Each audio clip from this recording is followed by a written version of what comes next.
안녕하세요. 오늘부터 봄이 오는 것 같습니다. 비가 오네요. 네.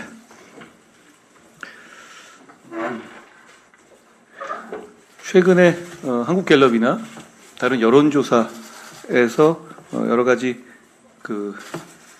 우리 국민의힘에 대해서 좀 좋은 결과가 있는 것 같이 보이는 면들이 있죠.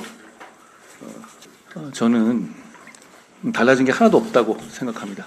우리가 아직도 어렵고 우리가 아직도 쫓는 입장입니다. 지금부터 더 열심히 잘하자는 말씀을 드립니다. 국민은 위대하고 정치는 국민의 도구일 뿐입니다. 그렇기 때문에 우리 국민의힘은 국민을 정말 두려워하고 국민의 눈치를 보는 정치를 하겠습니다. 우리 국민의힘은 국민들께서 어쩔 수 없어서 찍는 게 아니라 국민들로부터 진짜 사랑받고 싶습니다. 국민들께 진짜 잘하고 싶다는 말씀을 드립니다. 우리는 아직 멀었고요. 저부터 모든 것을 내려놓고 더 잘하겠다는 말씀을 드립니다. 제가 처음 이 직을 수락하는 즈음에 9회 말 투아웃에 투스트라이크라는 말씀을 드렸거든요. 지금 우리 국민의힘의 상황은 그때하고 달라진 것이 하나도 없습니다. 우리 모두가 국민만 바라보고 뛰어야 한다는 말씀을 드립니다.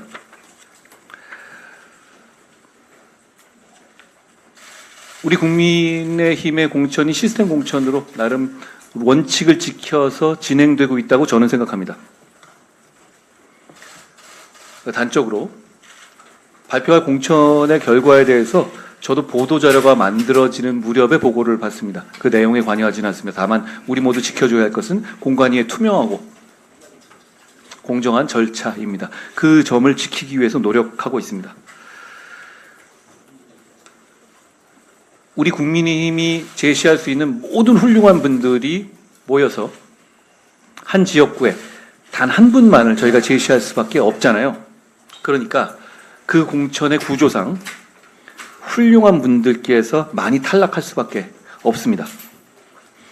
저는 이 당을 이끄는 사람으로서 국민을 위해서 올해 4월에 승리하는데 우리 모두 함께 가자는 말씀을 다시 한번 드립니다. 후보로 나서시는 분만 싸워서는 절대 이길 수 없습니다. 저도 출마하지 않는데요.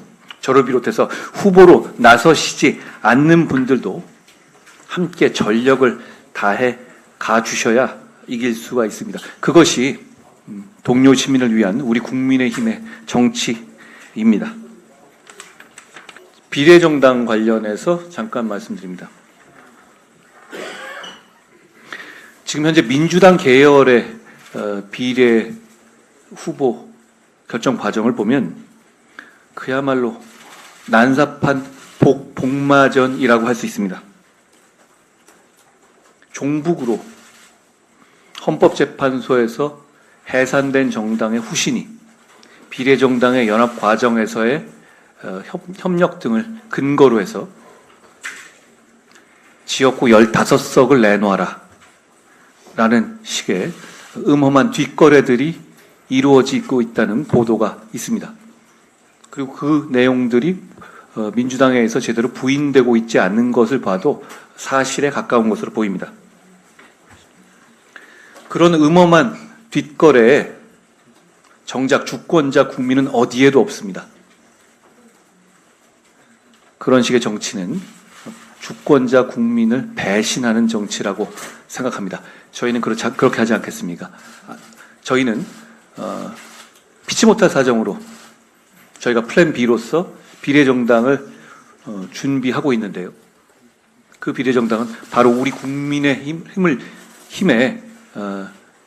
에서 제시할 수 있는 우리 국민의힘 후보를 제시할 수로서 비례 후보를 제시할 때와 똑같은 기준으로 간명하고 투명하게 운영될 것이라는 말씀을 드립니다. 그러니까 우리의 비례정당은 민주당 계열의 비례정당처럼 조국 같은 사람, 창원 간첩당 관련 단체의 사람,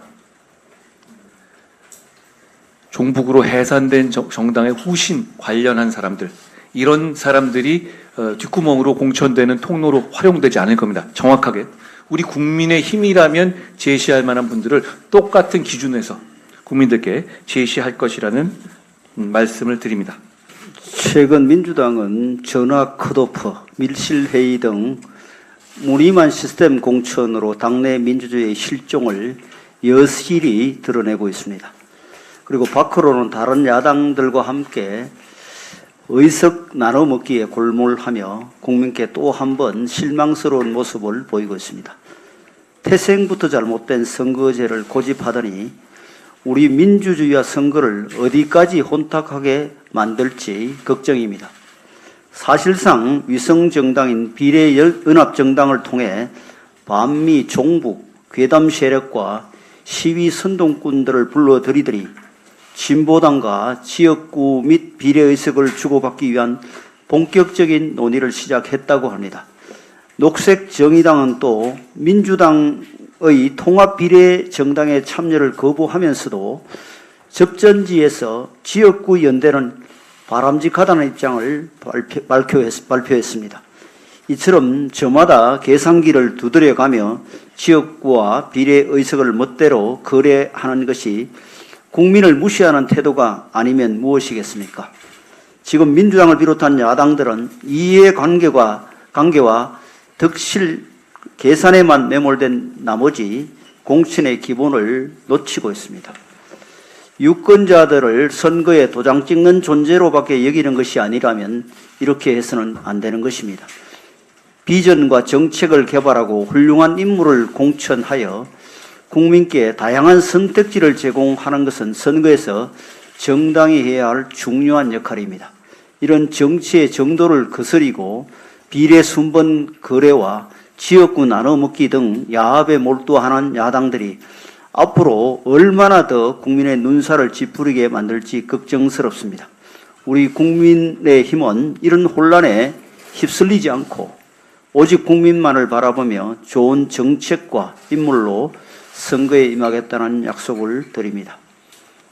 지난 16일 윤석열 대통령께서 카이스트 학위 수여식에 참석해 축사를 할 때 한 졸업생이 R&D 예산 부분을 주장하며 고성을 지르고 소란을 일으키다 경호원들에게 격리되는 일이 일어났습니다. 이 졸업생은 녹색정의당 대전시당 대변인으로 알려졌습니다. 이 사건이 일어나자 녹색정의당과 민주당은 즉시 대통령을 비난하는 논평을 냈습니다. 또한 17일에는 몇몇 카이스트 동문들이 용산 대통령실 집무실 앞에서 대통령을 비난하는 기자회견을 열었는데 이 기자회견은 현재 민주당 광명시 을 국회의원 예비 후보인 김혜민 씨와 민주당 인재영입 6호인 황정아 박사 등이 준비한 것이라고 합니다. 이 사건과 관련해 민주당과 녹색정의당은 경호원을 백골단에 비유하고 윤석열 정부를 과거 독재 정권에 비유하는 등 터무니없는 정치 공세를 퍼붓고 있습니다. 지난 1월 18일 전북특별자치도 출범식에서 진보당 강성희 의원이 소란을 일으키다가 경호원에게 격리되었을 때와 똑같은 적반하장식 행태입니다. 강성희 의원이나 신민기 대변인은 해당 행사의 구성원이면서도 자신들의 정치적 목적을 위해 대통령이 참석하는 중요 행사를 망치는 것을 사전에 계획하고 실행했습니다. 이것은 시민의 정당한 의사표시 방식이 아닙니다. 분명한 정치적 의도를 가진 행사 방해 행위일 뿐입니다. 더구나 이분들은 일반인도 아니고 특정 정당에 속해 있는 정치인들입니다. 정부 정책이 자신들의 생각과 다르다는 이유로 대통령이 참석하는 행사에서 소란 행위를 벌이는 일이 일상화되고 허용된다면 과연 이것이 제대로 된 나라라고 할 수 있겠습니까? 야당들이 대통령 행사에서 과거에는 생각도 할 수 없던 소란 행위를 벌려 경호처의 대응을 유도하고 이에 대해 유신 정권이니 백골단이니 하는 비난을 퍼붓는 모습을 보면서 일부 국민들은 다른 목적으로 교통사고를 유발하는 행태가 떠오른다는 국민도 있습니다. 지금으로부터 15년 전 국세청 보도자료 하나를 소개하겠습니다. 2009년 보도자료입니다. 지하경제 양성화 및 탄루소득 발굴을 위해 소득지출 분석 시스템 개발. 업계에서는 이것을 PCI 분석 시스템이라고 합니다. 계속 읽어보겠습니다. 국세청은 세금 부담 없이 재산을 축적하거나 호화 소비 생활을 하는 세금 탈루자에 대한 세원 관리를 획기적으로 강화할 예정임.